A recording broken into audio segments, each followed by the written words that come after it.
using a variety of different tapes to mount the photograph to the back plexi, and we introduced, Japanese paper and let's go, and some other more conservation-friendly items. And I have to say, these really look spectacular on the wall. I mean, they really appear to be sort of floating up off the wall, so they look great. He also has these really massive murals, of which we own 3. This is an installation view from 1975, Andy Warhol in the factory. And it's really hard to see in this, but you may notice that this is actually resting down on the floor. It's the paper is kind of curled up as it rests on the floor. So, again, we respected his wishes.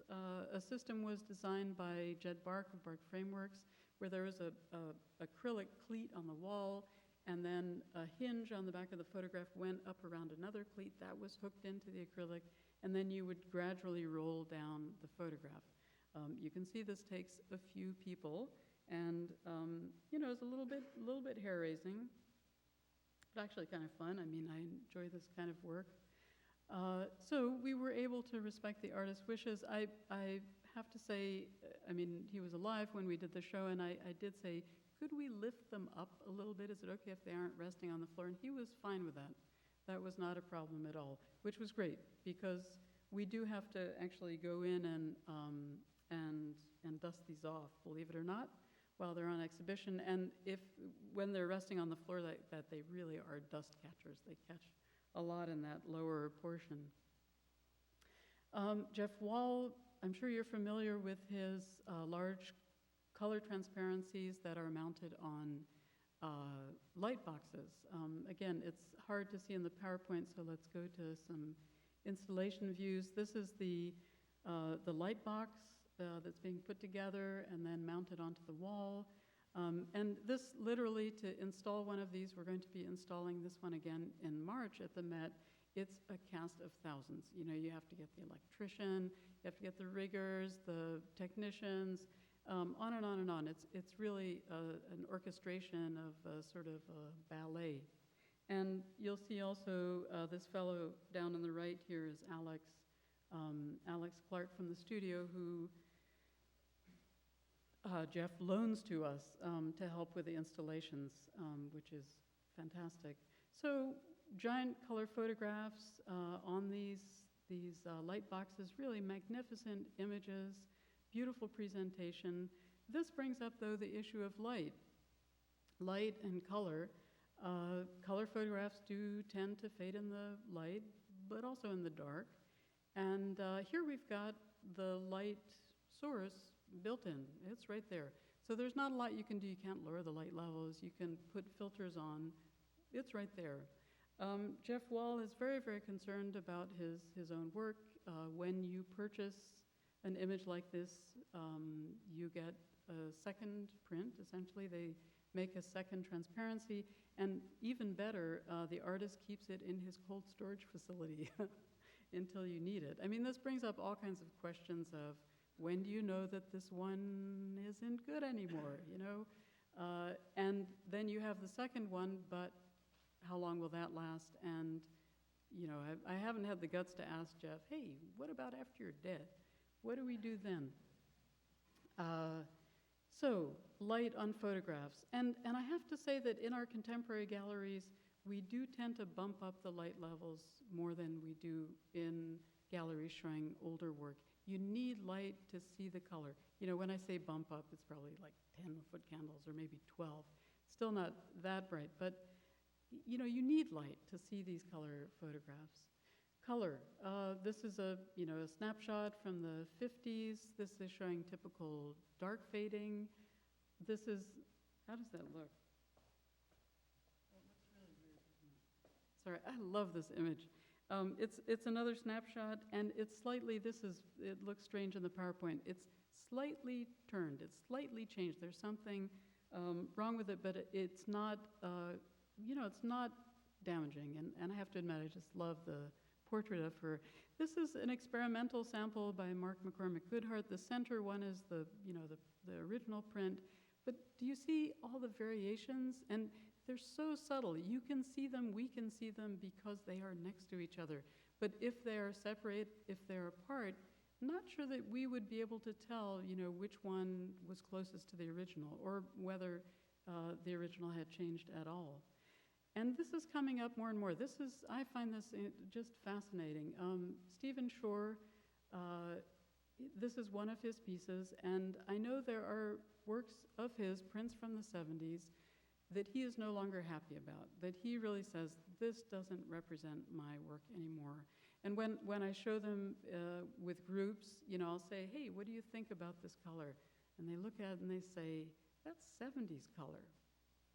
And in fact, it's not 70s color. It's how 70s color looks now. And it's subtle. It still is a color photograph.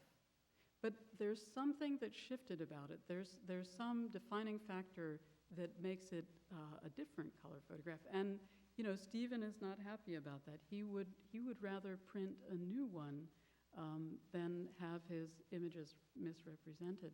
And there was an instance, in fact, where the gallery was showing his work. He said, please, don't do that. That isn't my work anymore. And they said, Stephen, people love this. They want the vintage works. So they want the works that he doesn't like anymore. Again, going back to early photography, yeah.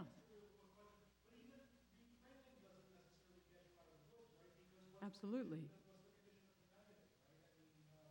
The reprinting issue, I'm glad you brought that up. I took out a bunch of slides. But it's so interesting because you have photographers sometimes 20 years later, 30 years later, reprinting on different materials. They're 30 years older, so their eyes are different. They have had an evolution. Their perception of what they want is different. I mean, in my world, I would love to have both. I'd love to have the earlier one. I'd love to have the new. With digital imaging now, okay.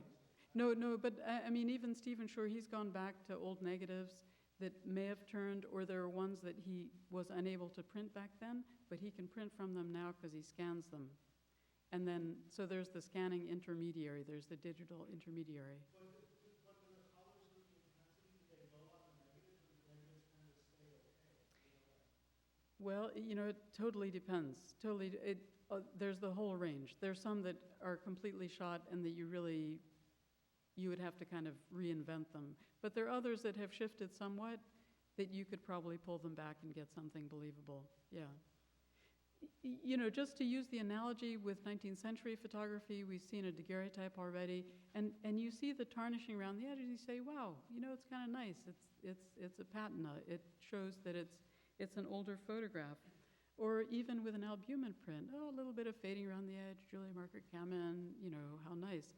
That didn't used to be accepted with contemporary color. That was just unacceptable that something had changed. So we have passed beyond that point now. People are saying, yes, it's a color photograph, but it's an older color photograph. I want the vintage one. I accept that shift in tonality. And I've kind of been waiting for that to happen. And I think it's only been in the last 5 years or so that's been happening. Now this is by Roe Etheridge. This came into the collection a few years ago. And, when I first saw it, I thought, whoa, okay, that's really shifted. But guess what? Roe Etheridge printed it this way. You would think it should look like that, right? But it looks like this, and it's because he wanted it to look like it was a photograph that had been in a seaside bar in the bright sun.